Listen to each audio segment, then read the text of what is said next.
여러분 안녕하십니까. 시티타임즈 초대석의 김종환입니다. 시티타임즈 초대석 오늘 이 시간에는 정전 60주년과 호국보훈의 달을 맞아서 다양한 행사를 개최하고 있는 민병헌 국립대전현충원장을 모셨습니다.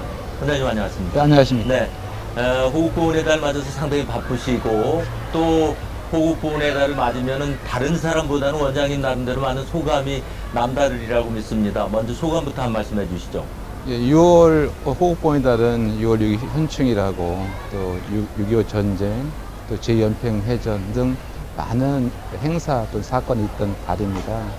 또 현충원은 많은 유가족의 아픔 또 서름이 서려 있는 곳이고요. 이곳에서 맞는 그 현충일의 의미는, 이 호국보훈의 달의 의미는 다른 누구보다도 우리 안보 현실을 되돌아보게 하고 또 유가족분들의 슬픔을 보듬고자 하는 그런 마음을 간직하고 있습니다. 네. 오늘도 지금 뭐 많은 분들이 이거 현충원을 찾고 있는데요. 대전 현충원 소개를 좀 간단하게 해주시죠. 대전 현충원은 82년도 안장을 실시했고요. 지금 85년도에 정식으로 개원을 했습니다. 현재 대전 현충원은 한 100만 평의 부지를 갖고 있고 10만 5천의 안장 또는 묘역 또는 위패봉안실에 안장이 되어 있습니다. 또는 그 현충원에 또 다양한 편에 있던 추모시설을 갖추고 있습니다. 예. 네. 그래 이제 이 정부에서는 6월을 호국보훈의 달로 정해서 지금 호국영령들을 추모하지 않습니까? 그리고 6월 6일을 현충일로 정했는데 현충일이 갖는 의미는 뭐라고 생각을 하세요? 현충일은 기본적으로 국가 또 민족을 위해 희생하고 또 공헌하신 분들을 추모하는 날입니다. 네. 그래서 현충일이 갖고 있는 의미는 우리 그분들의 희생에 대해서 우리가 추모하고 또 유가족들, 희생된 분들 유가족들을 위로하며 또 우리가 다시는 이와 같은 일이 벌어지지 않도록 의지를 다지는, 네. 결의를 다지는 그런 것이 아닌가 하는 생각이 듭니다. 네. 그리고 이제 이곳 대전 현충원은 매년 그 현충일을 전후해서 통곡과 회한의 눈물로 비석을 닦는 유족이 있는가 하면 또 많은 참배객들, 시민들이 오셔서 또 정성스럽게 비석을 닦는 그런 행사들이 이어지기도 하는데 나름대로 특별히 기억나는 분들이 있을 거예요. 뭐 매일 찾아오시는 분도 계시고 매일 오셔서 통곡하시는 분도 계시고 뭐 이제 그런 분들도 많이 있다고 들었거든요. 예. 제일 기억에 남는 거는 그 천안함 사륜용사 묘역에 매일 오셔서 네. 그 비석을 닦는 어머니가 계시고요. 또한 천안함 용사 중에 한 분의 어머니신 민평기 상사 어머니는 또 아들의 핏값을 방위 성금으로 내서 그 성금을 갖고 3.15 기관총 18자를 만들어서 9개 초기함에 네. 걸수록 했던 훌륭한 어머니도 생각이 납니다. 그렇군요. 그리고 이제 국민들이 참여해서 전사자의 이름을 부르는 롤콜 행사를 이제 뭐 개최한다고 얘기를 들었습니다. 이건 어떤 행사고 어떤 효과가 있다고 생각이 드세요? 기본적으로 그 국가가 해야 될 가장 큰 임무 중에 하나가 국가를 위해 희생 공헌한 사람들을 기억하는 것이고 현재의 세대가 기억하는 것이고 미래의 세대가 잊지 않도록 현재 세대가 노력하는 것으로 보여집니다. 네. 롤콜 행사는 6.25 또는 독립이라는 시대를 거치면서 많은 희생자가 발생했습니다. 그런데 희생자가 발생한 시기에는 좀 관심을 갖지만도 시대가 지남으로써 잊혀져 가고 있습니다. 네. 롤콜 행사는 잊혀져 가고 있는 우리 호국영령들을 다시 한번 불러줌으로써 그분을 되새기게 하는 그런 의미를 담고 있습니다. 글쎄요, 정말로 지금 나라를 지키기 위해서 지금 유명을 달리했지만 그 이름은 영원하지 않습니까? 예. 그런 이름을 함께 외친다는 것이 남다르지 않을까 하는 그런 생각이 드는군요. 그리고 이제 현충원은 그 열린 호국공원을 만들기 위해서 노력을 많이 한다는 얘기를 들었습니다. 지금 어떻게 진행되고 있습니까? 저희들이 호국공원화 사업과 열린 현충원 사업을 병행하고 있습니다. 네. 호국공원화 사업은 기본적으로 현충원에 안장된 분들을 좀 잘 알 수 있는 그런 프로그램을 만들고 있습니다. 롤콜도 하나의 일환이고요. 네. 또 저 보훈미래관의 명예의 전당이라 해서 우리 전사자 4만 5천 명의 이름을 책자로 만들어서 비치를 해놓고 있습니다. 네. 또한 호국철도 전시관이라든가 해서 다양한 호국 콘텐츠를 만들고 있고요. 또한 공원화 사업이라는 건 많은 사람들이 현충원에 와서 어떤 이 행동을 할 수 있는 어떤 계기를 마련해야 된다고 생각을 합니다. 그래서 141묘 결연 활동이라든가 나라 사람 체험 교육, 청소년들의 나라 사람 체험 교육을 통해서 그 현시탑 천배, 그다음 비석닦기 같은 봉사활동 병행하는 그런 프로그램도 마련되어 있고요. 또 하나는 일반 시민들이 이 현충원에 좀 자주 올 수 있던 그런 계기를 좀 마련해야 된다고 생각을 합니다. 네. 그래서 저희들이 호공원의 둘레길, 또 산책길을 만들어서 시민들에게 제공을 하고 있고요. 또한 많은 현충원을 방문하신 분들이 편의시설이 부족하다는 얘기가 많이 있었습니다. 네. 그래서 파고라라든가 휴게시설이라든가 그걸 보완을 해서 현충원에 와서 좀 보고 배우고 느낄 수 있는 그런 사업이 열린 호국보원 사업이 아닌가 생각을 네. 합니다. 지금 이제 말씀을 하셨지만은 이 대전 국립현충원만 해도 참배객 말고 대전 시민들이 가족 단위로 자주 찾는 그런 명소가 이미 돼가고 있어요. 예. 근데 많은 분들이 이제 오셔서 참배도 하고 또 이제 여가도 즐기고 이제 이렇게 하는데 이곳에 오면 뭐 볼만한 게 여러 군데 있다고 얘기를 들었습니다. 볼만한 곳하고요. 또 이곳에는 조금 전에 말씀하셨지만은 천안함 사고 용사들이 이제 잠들고 계신 반면에 또 의미 있는 분들이 많이 예. 함께하고 계신 것으로 알고 있는데 간단하게 좀 소개를 해주시죠. 기억나시는 대로. 지금 아마 현충원 입구를 들어오시다 보면 민원실 바로 앞쪽에 하늘나라 우체통이 좀 설치되어 있습니다. 네. 그거는 좀 사연이 있습니다. 왜냐면 그 군에 간 아들이 군복무 중에 순직을 했습니다. 그 아들에 대한 그리움, 그 다음에 잘해주지 못한 미안함, 그런 죄책감 때문에 20여 년간 실외교통에 편지를 보낸 아버지가 계십니다. 네. 그런 안타까운 사연을 듣고 저희들이 좀 체계적으로 그 뜻을 또 마음을 전할 수 있는 방법이 없을까 생각을 하다가 충청지방우정청과 협의를 해서 하늘나라 우체통을 만들게 됐고요. 네. 그 제작이나든가 설치는 충청지방우정청에서 해주시고 관리 운영은 현충원에서 하고 있습니다. 그것이 아마 대표적인 것이고요. 올해 개원한 호국술 전시관이 있습니다. 네. 6.25 기간 중에 그 딘 소장을 구출하기 위해서 김재현 기관사를 비롯한 네. 33명의 저 세천국의 말이죠. 네. 33명 특공대원이 구출하러 갔다가 구출하지 못하고 저기 매습 공격에 의해서 전 산화한 그걸 기념하기 위해서 그때 사용됐던 기관차를 전시를 했고요. 네. 그 객차 2개를 전시관을 꾸며서 6.25 기간 중에 철도 참전 용사들의 희생 공헌을 기리는 그런 기념관을 만들었고요.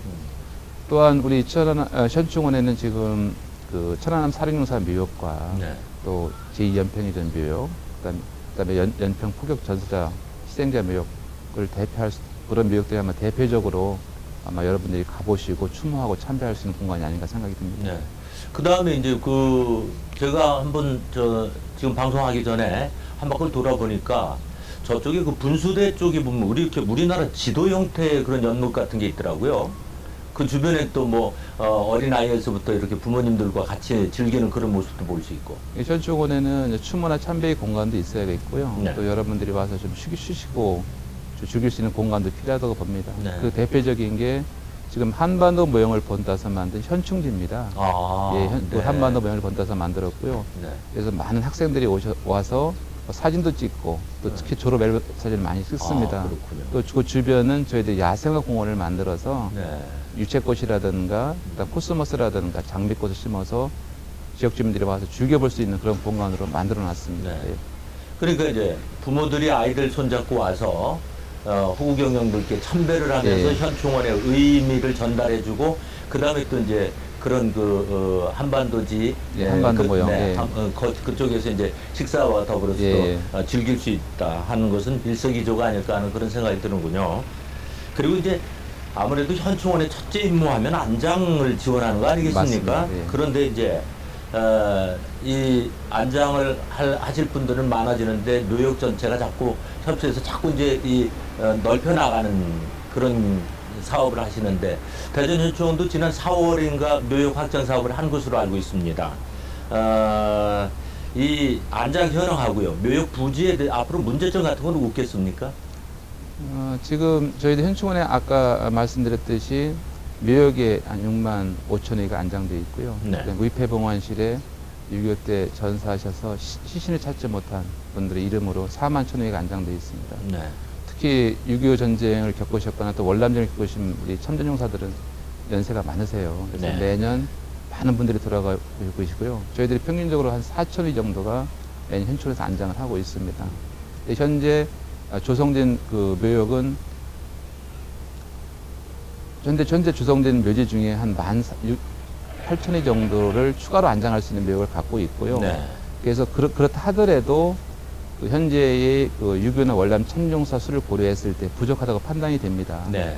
추가로 36,000기를 우리 현충원에서 추가로 묘역을 개발할 지금 현재 계획을 갖고 있습니다. 네. 그리고 이제 매년 6월이면은 호국보훈의 달에서 여러 가지 그 행사를 하는데 금년에는 정전 60주년과 호국보훈의 달이 이제 겹치는 해 아닙니까? 예. 그래서 원장님 나름대로 많은 그런 그 다양한 행사를 준비하셨다는 얘기를 들었습니다. 좀 소개를 해주시죠. 지금 아까도 말씀드린 그 정전 60주년을 기리기 위해서 특히 유엔 참전국가 또 참전용사에 대한 추모나 감사의 마음을 전하기 위해서 태극기 거리를 좀 변형을 시켜서 네. 유엔 참전국가에 대한 그 평화의 거리를 조성을 합니다. 아. 예, 또 메모리얼 가든 또 유엔 참전국 그 소개하는 패널도 시작을 해서 같이 병행을 해서 국민들에게 알 계획이고요. 네. 또 하나 저희들이 올해 특화된 사업으로는 지금 현충원의 묘역에는 많은 유족분들이 꽃을 꽂고 갑니다. 조화를 꼭 꽂아놓고 예, 가는데 예. 꽃이 오래되면 색이 바래서 예. 유족분들이 갈아주시고 계시고요. 그래서 네. 버려진 조화를 활용을 해서 어떻게 의미 있는 사업을 해볼까. 아. 그래서 올해는 그 폐 조화를 활용한 그 정전의 의미를 담는 추모의꽃 정전을 말한다는 그 설치 예술을 6월 중순경에 만들어서 국민들에게 공개할 계획입니다. 그 필품 활용을 하는 거네요. 예. 네. 여기에서 나오는 그 폐조화도 상당량일 텐데요. 엄청납니다. 네. 그렇군요. 그리고 이제 제가 그 원장님과 이런 인터뷰가 있어서 쭉 자료를 찾다 보니까 어떤 기고에서 원장님께서는 지금 우리에게 가장 중요한 의미는 뿌리를 찾고 뿌리를 깊게 뻗게 하는 일이다라는 그런 얘기를 하신 걸 봤어요. 이게 어떤 면에서는 올바른 안보의식을 얘기한 것이 아닌가 하는 그런 생각이 드는데 보훈의 중요성에 대해서 보훈의 달을 맞아서 한 말씀 해주시죠. 제가 아까 보훈에 대해서 아까 말씀을 드린 걸 기억이 나고요. 네. 그러니까 보훈이라는 거는 국가를 위해 희생 공헌한 사람들을 잊지 않는 것이고 또 후세들이 잊지 않게 하는 그런 겁니다. 이걸 잊지 않게 하기 위한 노력이 첫 번째 각종 그 추념 행사라든가 기념 행사를 추진하고요. 네. 또한 후세들에게 그분들이 희생 공헌을 알리는 행사입니다. 그래서 저희들이 특히 청소년을 타겟으로 해서 나라 사람 체험 교육을 하고 있습니다. 네. 단순한 주입식 교육이 아닌 현충원에 오셔서 참배하고 또 봉사활동까지 겸함으로써 훨씬 더 의미를 갖고 있지 않게 생각을 합니다. 네. 자, 이제 지금 청소년 말씀을 해주셨는데 6월 호국보훈의 달을 맞아서 청소년들에게 당부하고 싶은 말씀 있으면 마지막으로 한 말씀 해주시죠. 저희들이 언론을 통해서 이렇게 보여지는 청소년들의 실상을 보면은 유교가 언제 발발했는지 우리가 일제에 어떤 경험을 했는지를 잘 모르고 있습니다. 네. 네. 그렇죠. 역사를 통해서 배우지 못하는 민족은 미래가 없습니다. 저희들은 청소년들이 우리 역사에 대해서 올바로 인식하고 이해하고 배우고 또 실천하는 그런 청소년이 되기를 바라고요. 그거를 할 수 있는 곳이 가장 쉽게 할 수 있는 곳이 현충원이 아닌가 생각을 합니다. 그래서 호국보훈의 달을 맞이해서 많은 청소년들이 현충원을 방문해서 참배하고 또 봉사활동을 하는 그런 계기를 가졌으면 좋겠습니다. 네. 뭐 그렇지 않아도 오늘도 보니까 그 유치원 어린이들이 예. 고사리 손으로 와서 묘비를 닦는 그런 모습도 볼 수 있고 우리 또 청소년들이 6월만 되면 바로 이 국립대전현충원을 생각을 하지 않습니까? 예. 그만큼 이제 많이 알려졌다는 얘기인데 원장님 입장에서는 좀 더 많은 사람들이 좀 더 많은 청소년들이 우리 호국 정신을 가졌으면 좋겠다라는 그런 말씀으로 예. 알겠습니다. 자, 6월이면 상당히 바쁘실 텐데 이렇게 시간 함께 해주셔서 감사드리고요. 의미 있는 그런 행사가 성공리에 맞춰줬으면 하는 그런 바람입니다. 오늘 말씀 감사합니다. 고맙습니다. 예. 시티타임즈 초대석 오늘 이 시간에는 정전 60주년과 호국보훈의 달을 맞아서 다양한 행사를 개최하고 있는 민병원 국립대전현충원장을 만나봤습니다. 함께해 주신 여러분 감사합니다.